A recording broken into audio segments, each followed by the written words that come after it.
बिस्मिल्लाहिर्रहमानिर्रहीम। शुरू करता हूँ अल्लाह के पाक नाम से जो बहुत बड़ा मेहरबान नहायत रहने वाला है।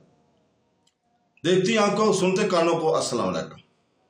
बहनों, भाइयों, दोस्तों और बुजुर्गों, इस्लामी स्कॉलर सूफिया कराम की इस सिलसिलावार आज की किस्त में हम राबिया बसरी की सीरत और इनके मज़ार की तारीख को बयान कर रहे हैं। राबिया बसरी, जिसे अक्सर राबिया अल बसरी कहा जाता है, तकरीबन 716 ईस्वी में बसरा शहर में पैदा हुई, जो मौजूदा इराक में वाक़या है। वो बड़े पैमाने पर तसूफ की इब्तदाई तरक्की में सबसे ज्यादा बाअसर और काबिल एहतराम शख्सियात में शुमार की जाती हैं, और इस्लामी तसूफ ने इनकी शराकत मुस्लिम दुनिया की रूहानी मंजरनामे पर देर पा असरार डाले हैं। राबिया बसरी को अक्सर खुदा से इसकी गहरी अकीदत और इनकी गहरी रूहानी और अल्लाह से मोहब्बत के इसके शायराना आज़हार के लिए मनाया जाता है। उनकी जिंदगी और काम अनगिनत अफराद के लिए अल्हाम का जरिया बन गए हैं, जो खुदा के साथ करीबी तल्लुक़ कायम करने और सूफिया तरीकों के जरिए अंदरूनी सुकून हासिल करने के लिए ख्वाहां रहते हैं। राबिया बसरी एक आजिज घराने में पैदा हुई और इनकी इब्तदाई जिंदगी मुश्किलात और जद्दोजहद से गुजरी। तारीखी बयानात के मुताबिक उनके वालिदैन गरीब थे और इनके वालिद की मौत के बाद इसे गुलामों के ताजरों ने असीर कर लिया था और आखिरकार इसे गुलामी में बेच दिया गया, जहां इन्होंने कई साल अपने आका की खिदमत में गुजारे। इन मुश्किल हालात के बावजूद राबिया बसरी के बारे में कहा जाता है कि वो अपने अकीदे के साथ गैर मुतज़लज़ल और वाबस्तगी बरकरार रखते थे। अपनी पूरी जिंदगी में उन्होंने मादी दुनिया से लैदगी के गैर एहसास के तजज़िया किया और खुदा से करीबी तल्लुक़ की गहरी ख्वाहिश पैदा की। इनकी शिद्दत, रूहानी तड़प और पेगीज़गी और अकीदत की जिंदगी गुजारने की इसकी वाबस्तगी ने बाद में इसे इस्लामी तारीख के अव्वलीन सूफिया में से एक के तौर पर बयान किया है। राबिया बसरी का अहम मोड़ इस वक्त आया जब वो गुलामी से आज़ाद हुई और इसने अपनी जिंदगी को मुकम्मल तौर पर खुदा की इबादत के लिए वक्फ करने का इंतखाब किया। उन्होंने दुनिया से किनारा कशी इख्तियार कर ली, एक जहालत और गहरी रूहानी अक्कासी की जिंदगी गुजारी। इनके दिन नमाज, रोजे और गौर व फिक्र में गुजरे और वो खुदा से अपनी गहरी मोहब्बत और दुनियावी ख्वाहिशात के रद्द के लिए मशहूर है। राबिया बसरी की खुदा से अकीदत इतनी गहरी थी कि कहा जाता है कि इन्होंने सिर्फ अपनी निजात बल्कि दूसरों की निजात के लिए भी दुआ की थी और खुदा के साथ अपने तल्लुक़ को खालिस मोहब्बत और अकीदत के तौर पर देखती थी, और इश्क या मोहब्बत का इज़हार इनकी तालीमात में मरकजी हैसियत रखता था। राबिया बसरी की रूहानी फलसफे की एक वाज़ेह ख़ुसूसियत यह थी कि उन्होंने इश्क की आला तरीन शक्ल के तौर पर इश्क इलाही मोहब्बत पर जोर दिया। बहुत से दूसरे इब्तदाई सूफिया के बरअक्स राबिया बसरी ने अपने मजहबी तरीकों की बुनियादी महरक़ात के तौर पर जहन्नम के खौफ या जन्नत की उम्मीद पर तवज्जो नहीं दी। इनके बजाय इनका ख्याल था कि इबादत का असल मकसद खुदा के लिए गहरी बेलोस मोहब्बत पैदा करना है, जो ज़ाती इनाम या सज़ा के खौफ की ख्वाहिश से बालातर है। रूहानियत के मरकजी और मुहर्रक के तौर पर इश्क का ये तसव्वुर सूफिया अदब और फिक्र की कलीदी मज़ूआत में से एक बन गया है, और राबिया बसरी की तालीमात ने सूफिया की नस्लों को मुतासर किया जो इसके रास्ते पर चलते हैं।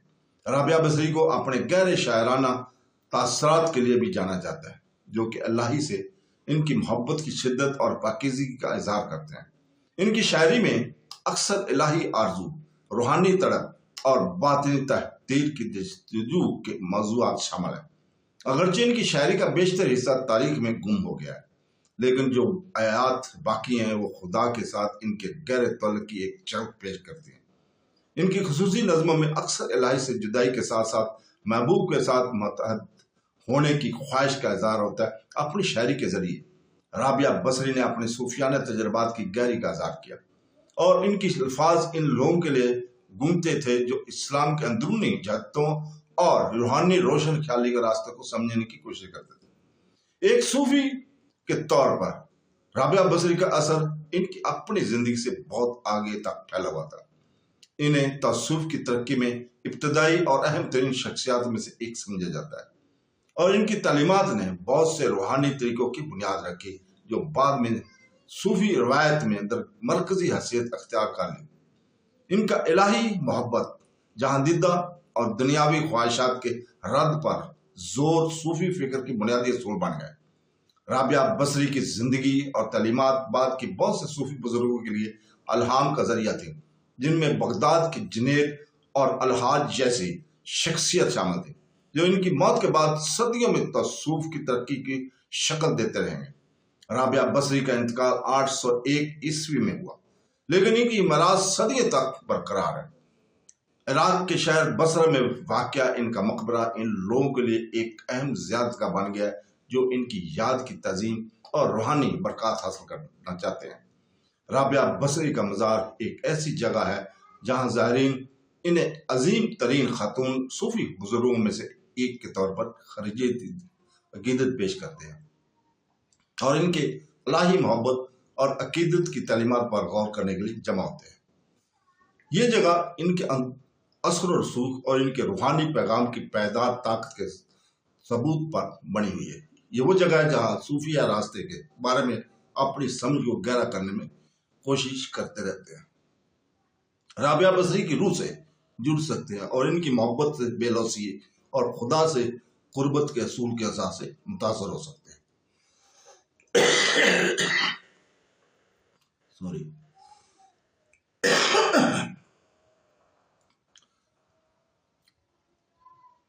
ان کے مقبرے کے علاوہ رابعہ بصری کی تعلیمات کو ان کے شاگردوں اور بعد میں آنے والے صوفیہ علماء کی تحریروں کے ذریعے محفوظ کیا گیا ہے۔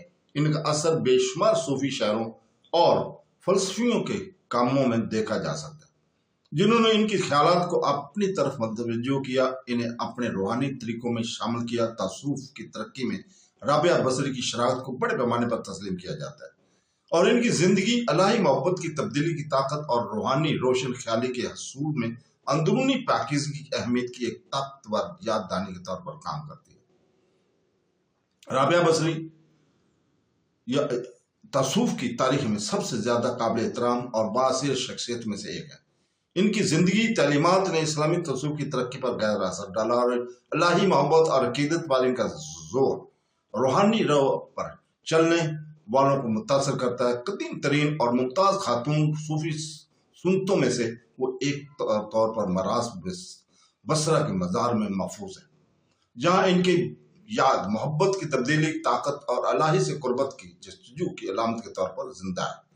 رابعہ بصری نے اپنی شاعری، اپنی تپش اور خدا کے ساتھ اپنی اٹل وابستگی کے ذریعے تصوف کے ذریعے ایک لازوال نشان چھوڑا ہے اور ان کی تمام لوگوں کے لیے روشنی کا مینار بنی ہوئی ہیں جو محبت الہی کے راہ پر چلنا چاہتے ہیں۔ تو دوستو، اس کے ساتھ ہی ہم آج اجازت چاہتے ہیں، کل تک کے لیے۔ کل ہم اس وقت انشاءاللہ تعالی عبدالرحمن مومند کی سیرت اور ان کے مزار کی تاریخ کو بیان کریں گے۔ تو کل تک کے لیے اجازت، اللہ حافظ۔